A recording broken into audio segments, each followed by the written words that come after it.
তো উহুদ পাহাড় এটা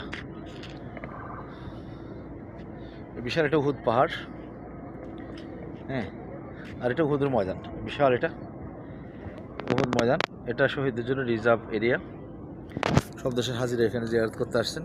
তো বিশাল ময়দান, এই ময়দানের মধ্যে শহীদদের জন্য একটা এরিয়া ঘিরে রাখছে। বাকি ময়দানে মসজিদ বানিয়ে দিয়েছে, কিছু মার্কেট বানিয়ে দিয়েছে, এরকম কিছু দোকানপাট বানিয়ে দিয়েছে, অফিস আদালত বানাইছে, হ্যাঁ। তারপরে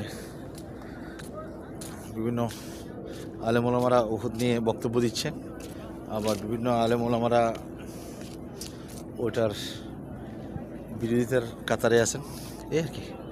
যাক, উহুদের ময়দানের এখানে মূলত বিষয় হচ্ছে, উহুদে যখন আসছিলেন আল্লাহ রাসূল সাল্লাল্লাহু আলাইহি ওয়াসাল্লাম 50 জন তীরন্দাজ সাহাবীকে, কোনো কোনো বর্ণনায় 70 জন তীরন্দাজ সাহাবীকে এই পাহাড়ের উপর, এই সামনে যেটা আয়না পাহাড়ের উপরে রাখছিলেন, যে বলছিলেন যাতে ওনারা কী করেন এখানে, মানে একেবারে শেষ পর্যন্ত এখান থেকে যেন না সরে, হ্যাঁ।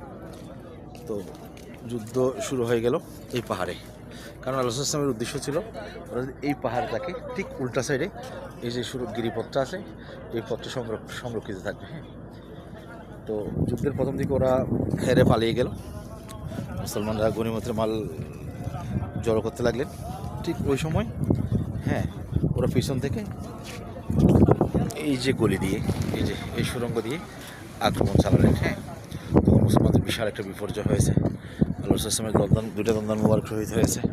আল্লাহ রাসূল সাল্লাল্লাহু আলাইহি ওয়াসাল্লামের মাথায় করাত ঢুকেছে, ঘোষণা হয়ে গেছে আল্লাহ রাসূল সাল্লাল্লাহু আলাইহি ওয়াসাল্লাম শহীদ হয়ে গেছেন। আল্লাহ রাসূল সাল্লাল্লাহু আলাইহি ওয়াসাল্লাম শহীদ, এই ঘটনা শুনে দৌড়ে আসছেন হযরত হামজা রাদিয়াল্লাহু আনহু, সাইয়্যিদুশ শুহাদা হযরত হামজা রাদিয়াল্লাহু আনহু। ওনারা ছুটে আসছেন এবং ওনারা বীর দর্পে যুদ্ধ করে আল্লাহ রাসূল সাল্লাল্লাহু আলাইহি ওয়াসাল্লামকে সেভ করেছেন, তবে নিজেরা শহীদ হয়ে গেছেন, হ্যাঁ। তো এই হযরত হামজা রাদিয়াল্লাহু আনহু, ওনাদের আরও মানে উহুদ যুদ্ধে যে 70 জন সাহাবী, হ্যাঁ, শহীদ হয়েছেন, শাহাদাত বরণ করেছেন, ওনাদের এখানে রওজা, হ্যাঁ। এখানে জিয়ারত করলাম আর দেখলাম, এই হচ্ছে বিষয়।